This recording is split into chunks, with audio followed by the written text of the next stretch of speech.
नमस्कार, मी राहुल कुलकर्णी. खरं म्हणजे विदर्भाला नक्षलवादाची मोठी परंपरा आहे. आता गृहमंत्र्यांनी नक्षलवादाकडे खासच लक्ष देऊन ती सगळी विदर्भातली नक्षलवाद्यांची परंपरा म्हणजे नक्षलवादच संपूर्ण आणून टाकलाय जवळपास. आणि पुढच्या वर्षी मार्च एप्रिलपर्यंत संपूर्ण देशात त्याचं समूळ उच्चाटन करण्याचा त्यांचा प्रण आहे. लोकशाही व्यवस्थेसाठी ते आवश्यक होतं ते त्यांनी केलं.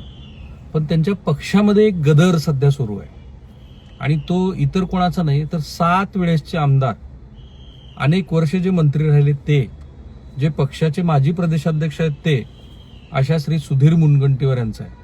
काल मी ऑफिसमध्ये जेव्हा त्यांची मुलाखत आली आणि ऐकली तेव्हा माझे एकदम कान टवकारले. ते म्हणाले की पक्षाने मला शक्तिहीन केलेलं आहे. पक्षात कुणीतरी त्यांच्या विरोधात, आम्ही थोडक्यात त्यांच्या बोलण्याचा असा अर्थ होता की पक्ष त्यांचा घात करतो आहे. कुण्या नेत्याचं त्यांनी नाव नाही घेतलं आणि त्यामुळे मला एक सहज सुचलं की महाराष्ट्रामध्ये विरोधी पक्ष नेता नाहीये विधिमंडळाच्या दोन्ही सभागृहामध्ये, पण सुधीर मुनगंटीवार यांच्या रूपानं पक्षविरोधी नेता मात्र निश्चित उभा राहतोय. आणि अर्थात मला त्यांना दोष द्यायचा नाही. त्यांची भावना जर समजून आपण घेतली तर आपल्याला लक्षात येतं की पक्षाला काय हवंय याचं गणिती त्यांना जुळवता येत नाही. म्हणजे पक्ष काहीतरी वेगळंच म्हणतोय, सुधीर मुनगंटीवार यांना वेगळंच काहीतरी करायचंय. आश्चर्यकारकपणे राष्ट्रीय स्वयंसेवक संघाचे सरसंघचालक हे ज्या कार्यक्रमाला उपस्थित राहणार आहेत आणि दिवंगत श्री रतन टाटा यांनी ज्या हॉस्पिटलसाठी 100 कोटी रुपये दिले, कारण त्यांची इच्छा होती सरसंघचालकांचा जिल्हा चंद्रपूर आणि त्या जिल्ह्यामध्ये एक मोठं कॅन्सर हॉस्पिटल व्हावं आणि त्यांची कॅन्सरच्या विरोधातली टाटा ते जे चॅरिटेबल ट्रस्ट आहे त्यांची एक मोठी मोहीम सुरू आहे आणि बहुतेक ठिकाणी ते 100 कोटी रुपये 50 कोटी रुपये देत आहेत कॅन्सर, कारण आपल्याकडे कॅन्सरचे रुग्ण पण वाढत आहेत. असे 100 कोटी रुपये सुधीर मुनगंटीवार यांच्या प्रयत्नांनी त्या जिल्ह्याला मिळाले. ते उत्तम असं हॉस्पिटल उभा राहणार आहे. पण त्यांच्याच पक्षाच्या आमदारांनी पत्र दिले, त्याची प्रत पण माझ्या हातात आहे. काय पत्र दिले तर बाबा त्या हॉस्पिटलचं तुम्ही उद्घाटन करू नका. कायदेशीर दृष्ट्या जेव्हा एखादी प्रशासकीय इमारत उभा राहते ती जर सार्वजनिक बांधकाम विभागाने उभा केली असेल तर त्यांच्याकडनं एनओसी घेऊन ते संबंधित डिपार्टमेंटला म्हणजे आरोग्य विभाग असेल, पंचायत समिती असेल, जिल्हा परिषद असेल त्यांना ते हँडओव्हर केलं जातं. या केसमध्ये जोरगेवारांनी जिल्हाधिकाऱ्यांनी पत्र लिहिलंय, 9 डिसेंबरला पत्र लिहिलंय आणि त्यांचं असं म्हणणं आहे की कॅन्सर हॉस्पिटल चंद्रपूर येथील पाणी पुरवठा, मनुष्यबळ आणि अत्यावश्यक सोयी सुविधांच्या अति तातडीची बैठक आयोजित करण्याबाबत, तिथे पाणी पुरवठा सुरळीत होत नाहीये, मनुष्यबळाची कमतरता आहे, अत्यावश्यक सुविधा नाही आहेत. आणि ते पुढं असं म्हणतायत की माझं असं स्पष्ट मत आहे की जोपर्यंत पाणी पुरवठा सुरळीत होत नाही, अत्यावश्यक तांत्रिक आणि वैद्यकीय मनुष्यबळ उपलब्ध होत नाही, तोपर्यंत रुग्णालयाचं उद्घाटन करणं रुग्णांच्या जीवाशी खेळण्यासारखं होईल. तार्किकदृष्ट्या जर आपण बघितलं तर जोरगेवार यांचं म्हणणं बरोबर आहे की तिथे पूर्ण सगळ्या गोष्टी असल्याशिवाय असं व्हायला नको. पण मुनगंटीवार यांचं मत मात्र वेगळं आहे. ते असं म्हणतायत की भाजपमध्ये सुधीर मुनगंटीवार यांना अडचणीत आणण्याचं काम पक्षातीलच आमदार कसं करतायत हे बघा.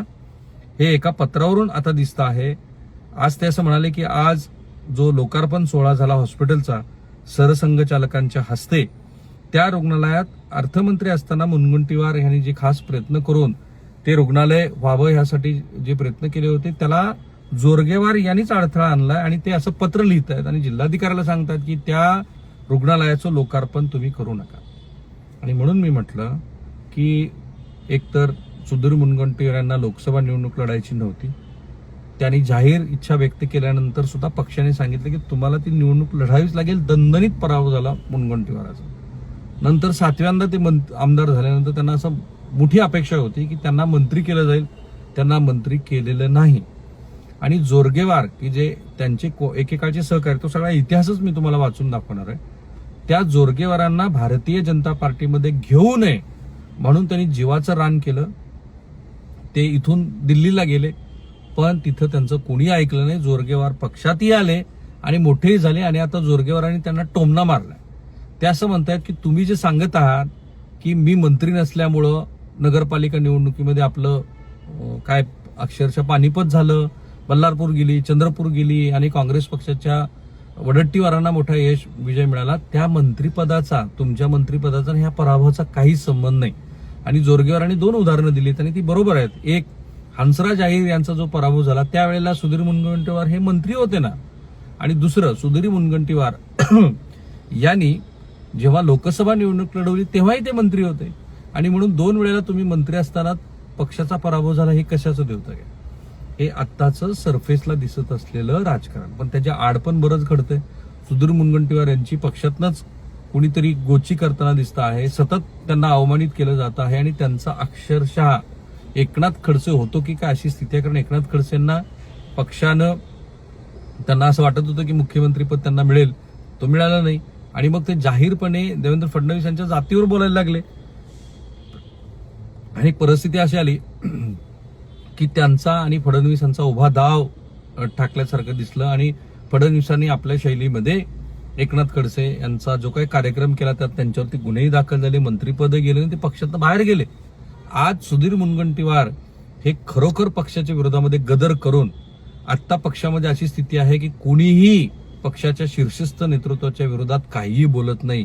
खरं खोटं असेल, पक्षाच्या मूळ कार्यकर्त्यावरती होत असलेला अन्याय, कारण इतकी मोठी इन्कमिंग सध्या पक्षात सुरू आहे. मला जाणवतं की भारतीय जनता पार्टीमध्ये अस्वस्थता आहे. ज्यांनी पक्षासाठी दीर्घकाळ काम केलं, पक्ष वाढवला, त्या लोकांना सत्तेचा वाटा मात्र मिळताना दिसत नाहीये, आणि सुधीर मुनगंटीवार यांना साहजिक आहे असं वाटणं की त्यांच्यावरती हा अन्याय होतो. आणि म्हणून मी तो इतिहासच बघितला की काय असं घडलं की सुधीर मुनगंटीवार यांच्याबद्दल आता असं दिसतंय की त्यांनी गदर केला, आणि ते बहुधा एकनाथ खडसे त्यांचा होतो की काय. क्रमांक 1चा पक्ष बनलेल्या भाजपमध्ये कोणे एकेकाळी जे दिग्गज नेते एकनाथ खडसे यांच्या बाबतीत घडलं, तेच सध्या सुधीर मुनगंटीवार यांच्या बाबतीत घडताना दिसतंय. सिमिलरिटीज आहे तिथे. मुनगंटीवार स्वतःला एकनाथ खडसेंच्या भूमिकेत नेऊन स्वतःचा राजकीय तोटा करून घेतायत का? गेल्या काही महिन्यामध्ये मुनगंटीवारांनी पक्षविरोधी भूमिका घेऊन वरिष्ठांच्या विरोधात जी वक्तव्य केली, त्यामुळं प्रदेश भाजपमध्ये एक नाराजांचं मोठं संघटन उभा राहते. कारण सुधीर मुनगंटीवार हे तसे नितीन गडकरी गटातले आहेत. ते नितीन गडकरी गटात होते, तसंच त्यांचं फडणवीसाबरोबर सख्य होतं. म्हणजे 2014 ते 19 या काळामध्ये अनेक वेळेला संकटमोचकाची भूमिका जी आज गिरीश महाजन बजावत आहेत, ती सुधीर मुनगंटीवार यांनी बजावली आहे. उत्तम वाचन आहे त्यांचं, वक्तृत्व चांगलं आहे, त्यांच्याशी तुम्ही संवाद साधू शकता. सुधीर मुनगंटीवार यांच्याशी अर्थमंत्रीपद त्यांच्याकडे होतं, पण आता काय बिनसलं तेही मी तुम्हाला सांगतो. बिनसलंय कुठं? तर या सगळ्या घडामोडींची सुरुवात ही खूप आधी झाली आहे, जेव्हा सुधीर मुनगंटीवार 2019च्या लोकसभा निवडणुकीत केंद्रीय मंत्री हंसराज अहीर यांचा चंद्रपूर लोकसभेमध्ये धक्कादायक पराभव झाला, आणि त्यासाठी बऱ्याच अंशी सुधीर मुनगंटीवार यांना जबाबदार धरलं गेलं.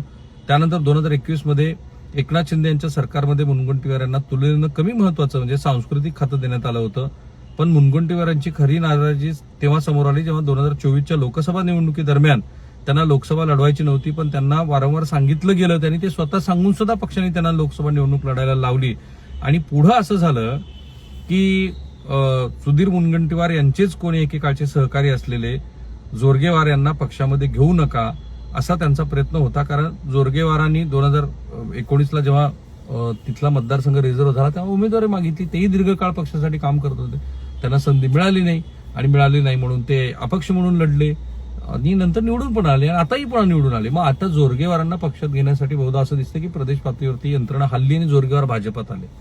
सो असं एकंदरीत आहे की एकीकडं अत्यंत अनुभवी असलेला, ज्याला सभागृहाचे सगळे नियम माहिती आहेत आणि काय कोंडी करतात, म्हणजे सुधीर मुनगंटीवार यांच्या बौद्धिक कौशल्याचा आणि सभागृहातल्या ज्ञानाचा ते पक्षविरोधी नेता असं जे, कारण विधिमंडळात तर विरोधी पक्षनेता आहेच नाही, पक्षविरोधी नेता म्हणून ते भूमिका बजावताना दिसतात. अनेक वेळेला आपल्या मंत्र्यांची कोंडी करतायत, सभागृहामध्ये कोंडी होताना दिसते, सरकारविरोधी ते फटकारे मारतायत, आणि एक प्रकारे जे विरोधक करत नाही ते सुधीर भाऊ करताना दिसत आहेत.